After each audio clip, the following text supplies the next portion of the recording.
Satu bulan Cheers bersama Yayasan Kanker Indonesia Cabang DIY, kita semua belajar tentang bagaimana mencegah kanker pada umumnya dan kanker payudara pada khususnya.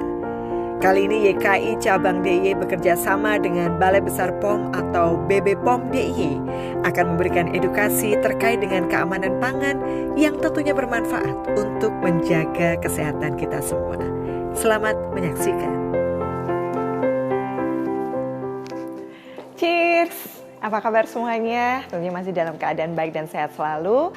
Dan masih bersama dengan saya Ayu Cornelia. Kita masih bicara terkait dengan Breast Cancer Awareness Month pada kesempatan bulan Oktober kali ini. Dan di sesi yang terakhir untuk Breast Cancer Awareness Month ini kita bersama-sama akan sharing terkait dengan makanan ataupun minuman apa yang harus kita waspadai dan juga tata cara penyajiannya bersama dengan BB POM DIY. Dan kali ini saya akan berbincang-bincang sebentar lagi dengan Ibu Dr. Anda Diah Cahyonowati APT MSI. Yuk kita simak yang berikut.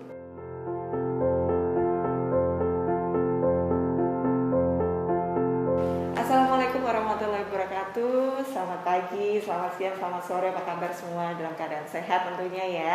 Dan masih bersama dengan saya Ayu Cornelia di kesempatan Cheers. Kita masih bicara terkait dengan Breast Cancer Awareness Month. Dan bersama dengan saya di kesempatan kali ini ada Ibu Dr. Diah Cahyonowati APT MSI.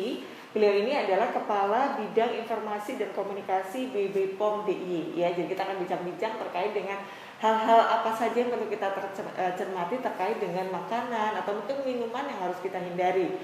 Karena kita harus tetap, insya Allah tetap harus sehat dan menghindari dari yang namanya kanker tersebut. Ya. Baik, selamat pagi Bu Diah. Selamat pagi. Assalamualaikum Ibu. Waalaikumsalam warahmatullahi wabarakatuh. Iya, apa kabar Ibu? Alhamdulillah baik. Alhamdulillah baik. Salam sehat untuk semua. Iya, salam sehat semua harus sehat ya. Baik Bu Diah, yang sewu terkait dengan Breast Cancer Awareness Month ini, kesadaran memang fokusnya pada kanker payudara, tapi kita juga bicara terkait dengan kanker yang lain gitu ya Bu ya.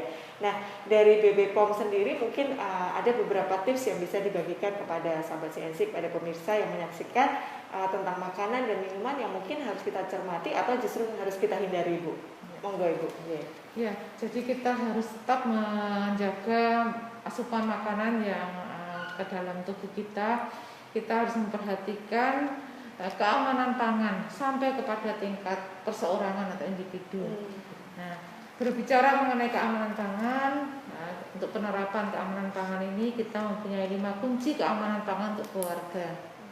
Ya, 5 kunci keamanan pangan itu adalah beli pangan yang aman, kemudian simpan pangan secara aman, siapkan pangan secara seksama, kemudian yang keempat, sajikan pangan secara aman dan bersih selalu. Nah, sebelum kita berbicara mengenai 5 kunci keamanan pangan ini secara detail, kita harus tahu bahwa salah satu penyebab penyakit pada masyarakat adalah kurang terjaminnya keamanan pangan yang dikonsumsi. Ya, jadi pangan ini kan utama ya untuk kita ya. Jadi sehari kita makan 3 kali. Nah, pangan yang kita konsumsi itu harus disiapkan dengan benar, kemudian disajikan dengan benar, kemudian juga kita yang menyajikan juga harus memperhatikan kebersihan dan kesehatan. Ya, itu jadi kuncinya ada 5 tadi Bu ya. Nah, yang dimaksud dengan keamanan pangan di keluarga dan juga mungkin untuk diri sendiri itu apa Ibu? Ya. Keamanan pangan adalah upaya untuk menerapkan dan mempersiapkan atau menghindarkan pangan yang kita konsumsi dari 5 macam bahaya. 3 macam bahaya ya, terutama ya yang inti ya, 3 macam bahaya. Yang pertama adalah bahaya fisik, kemudian bahaya kimia, dan ketiga adalah bahaya mikrobiologi. Oke, mungkin bisa dibahas Ibu itu bahaya fisik apa, kimia apa? Bahaya fisik itu adalah bahaya pangan yang berbahaya karena pangan tersebut tercemar oleh cemaran fisik yang berupa misalnya stapler. Ya, kita nggak sengaja makan makanan yang dibungkus menggunakan stapler. Nah, staplernya kita bukanya tidak teliti sehingga ada yang masuk ke dalam makanan yang kita makan. Kemudian ada potongan kuku mungkin, ada sisa potongan tubuh binatang, kecoa misalnya, atau ada rambut kita yang masak tadi, makanya kenapa masak itu harus memperhatikan topi itu ya. Iya, jadi kalau tidak memakai topi ya kita hindarkan, jangan sampai kita menggaruk. Ya, walaupun terpaksa menggaruk kita jauh, kemudian kita cuci tangan dulu bersih, baru kita pegang makanan lagi. Itu cemaran fisik. Yang kedua adalah cemaran kimia. Cemaran kimia adalah cemaran yang disebabkan oleh hal-hal seperti misalnya kita jajan di pinggir jalan, di mana makanan yang kita beli itu tidak ditutup. Nah, itu jadi pangan itu tercemar dengan asap kendaraan bermotor. Itu bahaya kimia. Kemudian juga kita dalam menggunakan peralatan masak. Kadang-kadang kita menggunakan peralatan masak dari aluminium, kemudian kita masaknya pakai citrunsur. Nah, citrunsur itu kalau langsung dimasukkan ke dalam cairan yang misalnya kita memasak bikin sirup ya, kemudian citrunsur dalam keadaan panas, citrunsur dimasukkan ke dalam panci aluminium, itu akan mengikis panci itu. Nah, jadi ada kikisan panci itu yang masuk ke dalam tubuh kita kalau kita mengkonsumsi sirup itu. Jadi bahaya kimia itu seperti itu. Kemudian juga bahaya kimia itu yang secara alami juga ada. Misalnya seperti jengkol.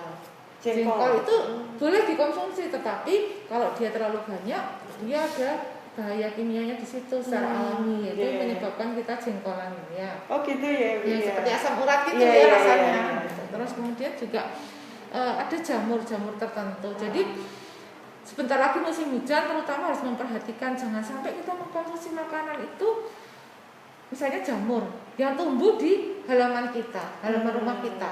Nah, ternyata jamur itu bukan jamur yang memang aman dikonsumsi. Jadi jangan mengkonsumsi jamur kalau tidak yakin benar bahwa jamur itu adalah jamur yang aman untuk dikonsumsi.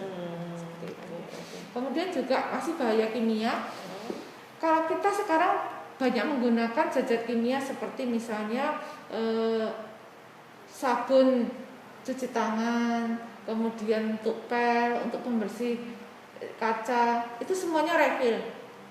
Ya, kalau untuk pel, cairan pel itu misalnya apel, yaitu warnanya hijau, baunya seperti apa. Jadi kalau kita beli refill, kita menuangkannya ke dalam misalnya botol bekasnya air minum, ya harus dikasih label. Jangan sampai keliru, nanti anak-anak kecil atau putra-putri kita habis dari mana-mana lihat itu botol ditaruh di meja gitu, lupa ditaruh di meja, nah dikirain itu sirup atau minuman segar. Itu harus hati-hati, itu bisa menyebabkan kecemaran kimia tadi ya, salah satunya. Kemudian yang ketiga ada cemaran mikrobiologi. Nah, cemaran mikrobiologi ini terkait dengan bisa dengan kita ya, kita mengolah pangan, kita batuk.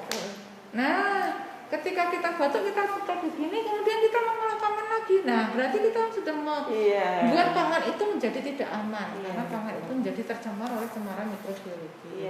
Jadi ketika kita sakit, kita tidak usah mengolah pangan. Kalaupun terpaksa mengolah pangan, ya kita memakai masker, memakai sering cuci tangan dengan sabun, dan memperhatikan kesehatan.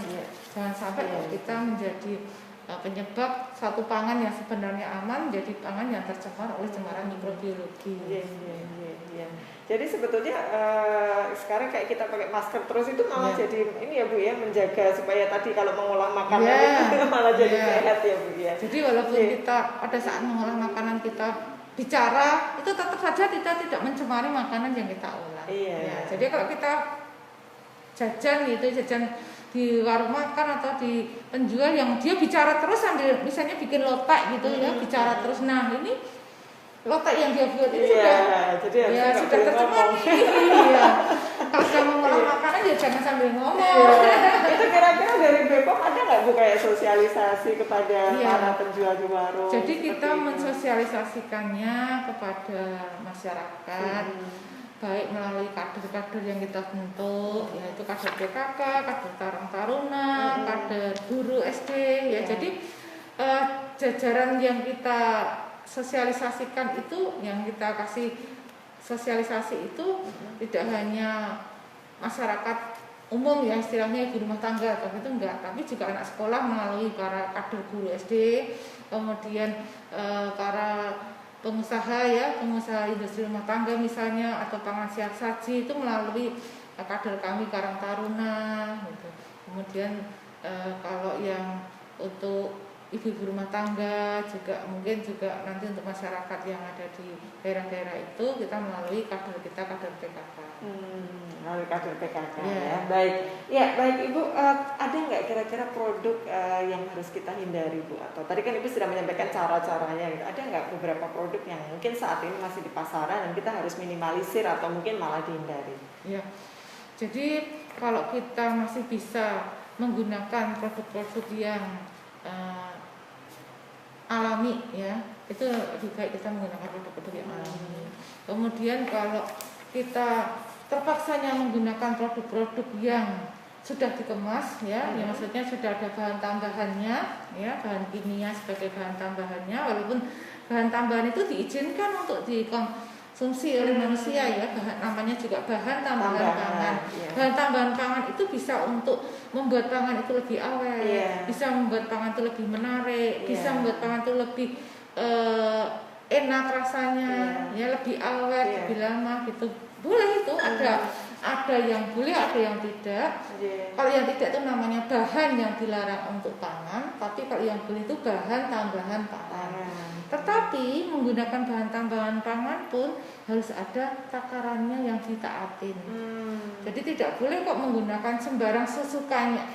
Ya, warna sesukanya, ya takarannya harus. Ini kurang pink nih, tambahin pink. Ya, jadi tidak boleh itu, karena itu juga namanya juga bahan tambahan ya, jadi harus memperhatikan.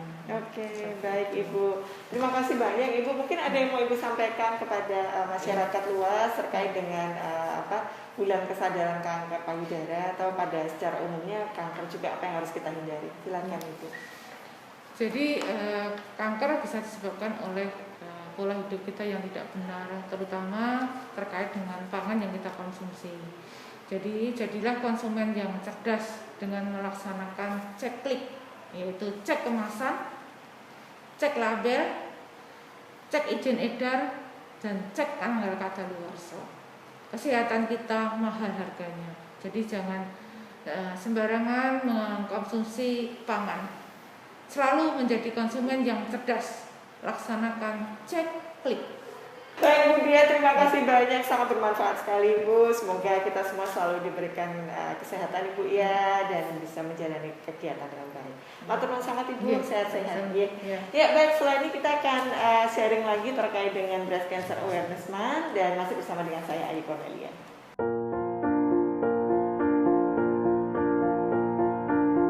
Sebelum membeli produk pangan olahan terkemas, lakukanlah cek klik. Jadilah konsumen yang cerdas dengan melakukan cek kemasan, cek label, cek izin edar, dan cek kadaluarsa. Mari sama-sama menjadi konsumen cerdas dengan melakukan cek klik.